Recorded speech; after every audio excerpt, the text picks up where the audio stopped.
Mitch McConnell is speaking on the senator's behalf. Decades of patriotic service came to an end. We've suspected for some time that we'd bid farewell to our colleague, the senior senator from Arizona, John McCain. John took full advantage of the months since his diagnosis. His hard work continued. But happy reminiscing, fond farewells, final reflections, and time with family actually came to the fore. I was privileged to spend a small share of that time with John. We sat on his back porch in Sedona under the desert sky, replaying old times. John did things his way these last months. For his colleagues here, the time confirmed a sad but obvious truth. The Senate won't be the same without John McCain. I think it's fair to say the passion that John brought to his work was unsurpassed in this body. In more than 30 years as a senator, he never failed to marshal a razor-sharp wit, a big heart, and, of course, a fiery spirit. When John saw an issue the same way you did, you knew you had just found your most stalwart ally. You would thank your lucky stars. Because when you found yourself on the other side of that table, as I think all of us learned, you were in for a different kind of unforgettable experience. Either way, serving alongside John was never a dull affair. I found myself on both sides of that table over the years. John and I stood shoulder to shoulder on some of the most important issues to each of us, and we also disagreed entirely on huge subjects that helped define each of our careers. John treated every day, every issue with the intensity and seriousness that the legislative process deserves. He would fight like mad to bring the country closer to his vision of the common good.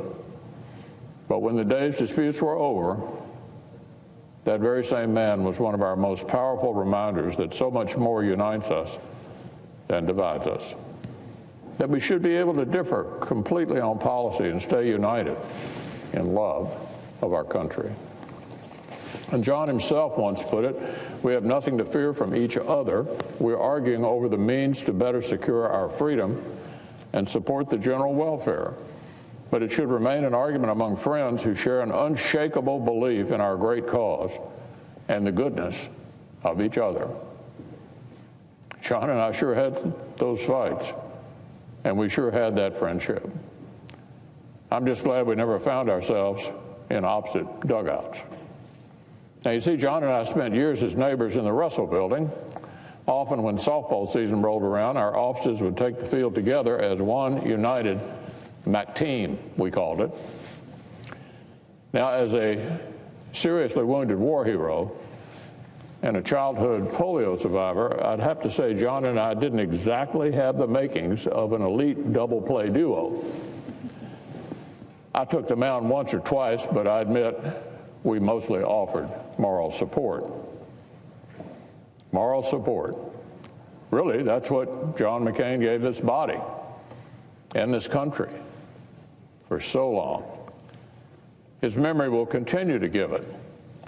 Because while John proudly served with us as the senator for Arizona, he was America's hero all along. Just this month, Congress finalized a major bill for our all-volunteer armed forces that we named after John. This might seem like a small detail, but really, it was a fitting capstone for a career so thoroughly defined by service in and then service for the ranks of those who wear our nation's uniform. Generations of McCains have served with distinction in our great Navy. As John described his Scottish heritage in one memoir, the McCains were bred to fight, and fight they have. One by one, McCains have entered the Academy's gates in Annapolis, One by one, they marched past a centuries-old battle flag bearing the phrase, "Don't give up the ship." But while honorable service was in his DNA, John's story was never simple. At Annapolis, as he'd come to explain with some relish, his major distinctives were mostly the weakness of his grades and the length of his disciplinary record. The first miracle in John's military career was the fact that he somehow made it through school.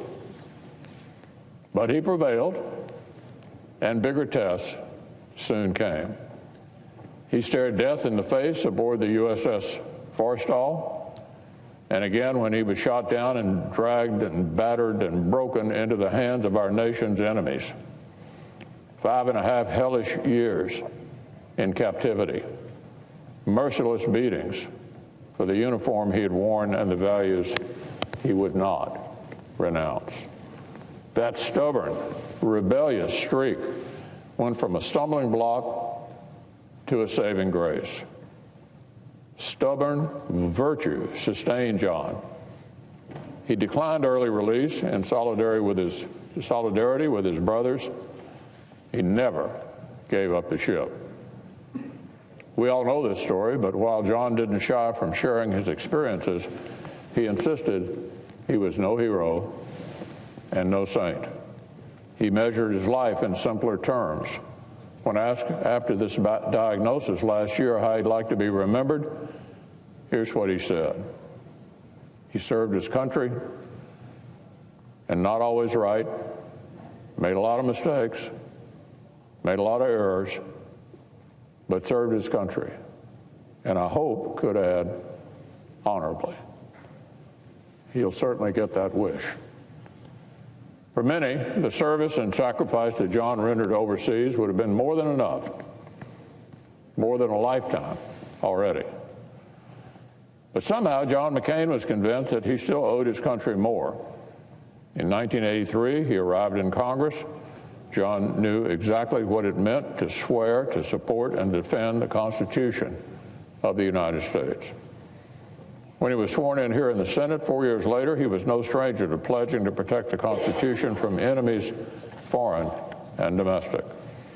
The following years brought legislative accomplishments, to be sure. But while John's constituents were lucky to have him as their senator from Arizona, John also remembered our titles say United States Senator. He worked across the aisle on the Select Committee on POW/MIA Affairs, whose work helped heal the wounds of war and normalize relations with Vietnam. He led congressional delegations and overseas travel that were famously as grueling as they were educational. John was seemingly immune to jet lag, and he was never more excited than when he had an opportunity to share American values abroad. And of course, he was singularly devoted to the men and women of our armed forces. From countless visits with deployed units in Iraq and Afghanistan to his committee meetings right here in this body, John honored their sacrifices in a way that only he could. He never forgot that, but notwithstanding the grandeur of our military might and technical prowess, our armed services are made up of people, of our constituents, of volunteers, of the brave.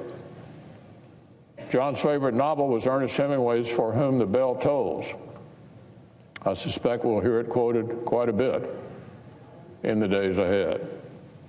The lead character is an American expat named Robert Jordan who risked everything in the Spanish Civil War.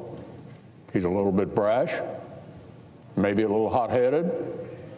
In fact, he's a dynamite specialist whose specialty, literally, is blowing things up. And he goes down fighting right down to the book's final pages. I'm sure some of us can imagine why John might identify with this guy. I recently rediscovered something John wrote a few years ago about this book. He noted that his favorite literary hero wasn't some contrived caricature of a hero from central casting. The book is full of complexities.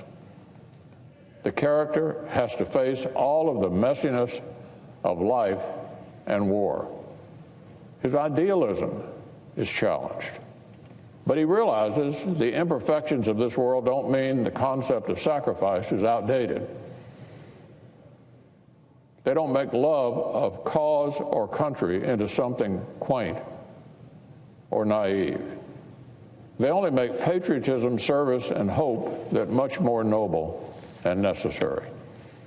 It takes one kind of heroism to undergo unimaginable pain and suffering as a POW, but then persist in loyalty.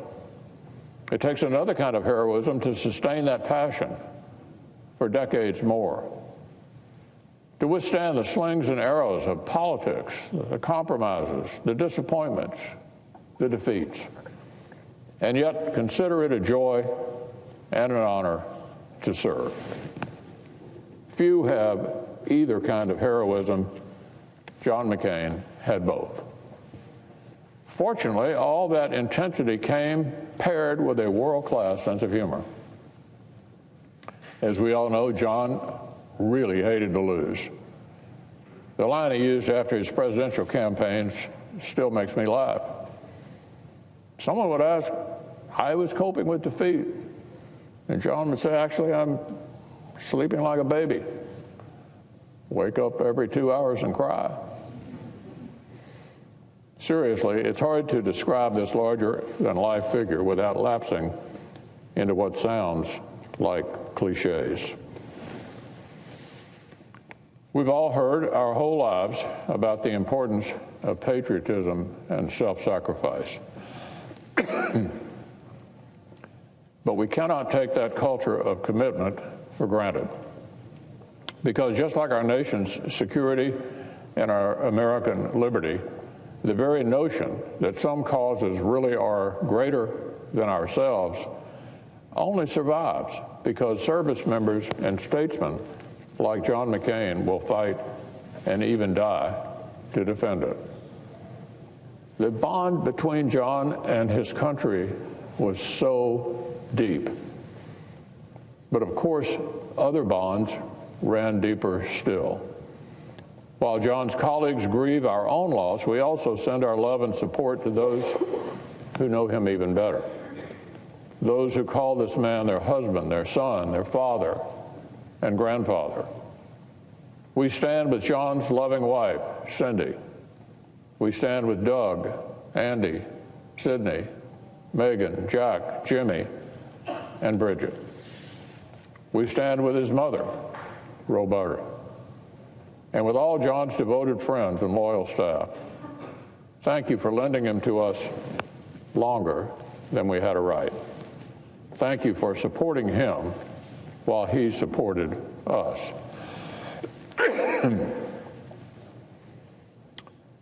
So John McCain has fought his last battles and cast his final votes. But the nation he loved is still not done with him yet. This week will be dedicated to remembering him. On Friday, he will lie in state here in the Capitol like other American heroes before him. As the days turn to weeks, I know we'll all eager to come together and collaborate on ways we can continue to honor his memory.